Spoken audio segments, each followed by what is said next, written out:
기존 대출자도 부담이 증가하게 됩니다. 부동산 시장이 위축되면서 부동산 가격이 하락하면 역담보 위험이 있거든요. 안녕하세요. 대출 읽어주는 남자 대행남입니다. 12월 3일 11시경에 윤석열 대통령이 비상계엄을 선포했죠. 많은 국민들이 놀랐고 내란죄라는 말과 함께 국회에서 윤석열 대통령 탄핵안을 통과시켰는데요. 앞으로 헌법재판소의 판결에 따라 윤석열 대통령 탄핵 여부가 결정될 것 같습니다. 문제는 윤석열 대통령의 비상계엄 이후에 탄핵 국면이 펼쳐지면서 우리나라 경제에도 큰 변화가 나타나고 있다는 점인데요. 다들 느끼시고 계시겠지만 경제가 크게 위축이 되었고요. 불확실성도 커진 상황입니다. 앞으로 탄핵 국면이 어떻게 이어질지에 따라서 경제 상황이 달라질 것으로 보이는데요. 그래서 많은 분들이 대출을 받아야 하는지 받지 말아야 하는지, 받는다면 어떻게 받아야 하는지 많은 문의를 주고 계십니다. 오늘은 2025년에 펼쳐질 대출 시장 전망을 알아보려고 하는데요. 먼저 이번 윤석열 사태로 인해서 금융시장 변동성이 크게 증가한 것을 아셔야 되겠죠. 그림을 보시면 환율이 크게 치솟은 것을 알 수가 있죠. 12월 3일 이후에 치솟은 환율이 쉽게 떨어지지 않고 있는데요. 환율이 올라가면 일반적으로 물가가 상승하게 되고요. 물가 상승 압박이 있으면 인플레이션 문제로 인해서 금리가 인상될 가능성이 큽니다. 우리나라는 얼마 전에 금리를 한 단계 인하한 적이 있어요. 그런데 이렇게 경제적 불확실성이 커지고 환율이 치솟으면서 다시 금리를 인상해야 하는 압박이 생깁니다. 만약에 금리가 인상이 되면 대출금리도 당연히 인상이 되겠죠. 그 다음은 부동산 시장의 위축입니다. 많은 분들이 아마 뉴스를 통해서 보셨을 텐데요. 비상계엄 이후에 모든 부동산 시장이 관망세로 돌아섰습니다. 그림에서 보시는 것처럼 아파트 값도 약세를 보이고 있는데요.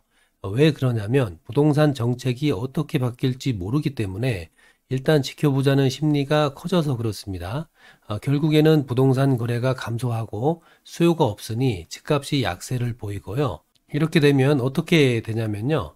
대출 시장에서는 대출 심사가 강화되고 한도도 축소됩니다. 집이 안 팔리고 집 가치가 하락하고 있는데 주담대 같은 대출이 쉽게 될까요?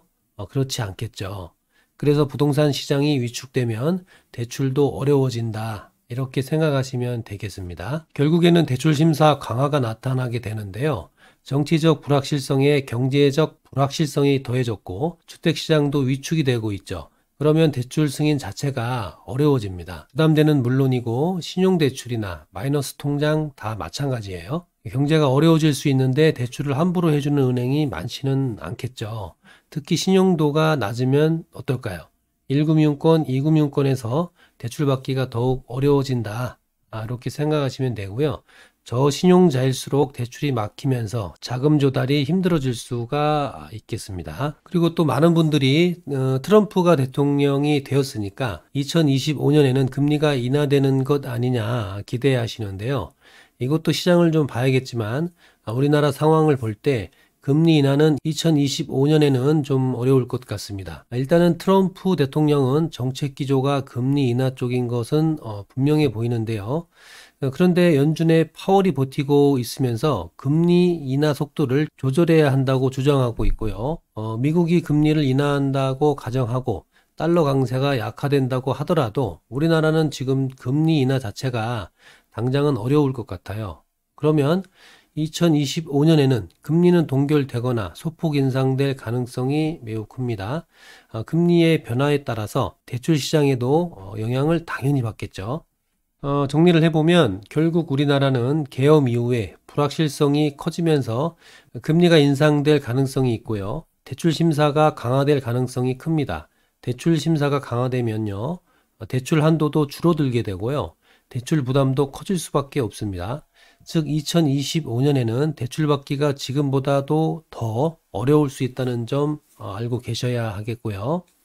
기존 대출자도 부담이 증가하게 됩니다. 부동산 시장이 위축되면서 부동산 가격이 하락하면 역담보 위험이 있거든요. 부동산 가격이 대출금 이하로 내려가게 되면 결국 주담대 갚지 못하고 경매로 나올 가능성이 높겠죠. 그리고 금리가 인상되면 금리 인상으로 인해서 상환 부담도 증가하게 되고 연체율도 높아집니다. 결국에는 기존 대출자들은 2025년에 대출 갈아타기에 총력을 다해야 합니다. 특히 변동금리로 대출을 받으신 분들은 향후 금리가 인상될 가능성을 고려해서 고정금리로 갈아타시거나 아니면 빨리 자금을 마련해서 대출 부담에서 벗어나려고 노력을 해야 됩니다. 대출 상품의 구조도 변화될 가능성이 있는데요. 금리가 동결되거나 인상될 가능성이 크다고 말씀을 드렸는데 그러면 변동금리 대출자는 이자를 더 많이 갚아야 하니까 부담이 커질 수밖에 없겠죠. 그러면 시장에서는 고정금리 상품을 선호하는 분들이 많아질 겁니다. 반대로 은행에서는 수익을 창출해야 하니까 변동금리 상품을 더 많이 취급하게 될 겁니다. 2025년에 대출을 받으시려고 하는 분들은 일단 고정금리를 찾아보는 것이 중요해요. 경제적 불확실성이 큰 상황에서 변동금리로 대출을 받으시면 향후에 정말 이자 부담이 크실 수가 있겠습니다. 만약에 윤석열 대통령이 탄핵이 되고 새롭게 대선이 열려서 대통령이 바뀐다면 그로 인해서도 내년 대출 시장이 달라질 것 같아요. 정확히는 알 수가 없지만 보수와 진보 방향으로 정리를 해보았습니다. 보수 진영에서 대통령이 나오게 되면은요, 금리가 소폭 인상될 가능성이 있고요. 다만 대출 심사 기준이 약간 유연해질 수 있어요. 대출 규제도 완화되면서 시장의 자유도를 높이려고 한 것이고요. 기업 대출은 조금 쉬워질 수 있습니다. 반면 진보 진영에서 대통령이 나오게 되면 금리 동결 가능성이 크고요. 대출은 규제가 강화되면서 일반 대출자들은 대출이 어려워질 것 같아요. 다만 소득 불평등을 해소하기 위한 대출은 확대될 것 같고요.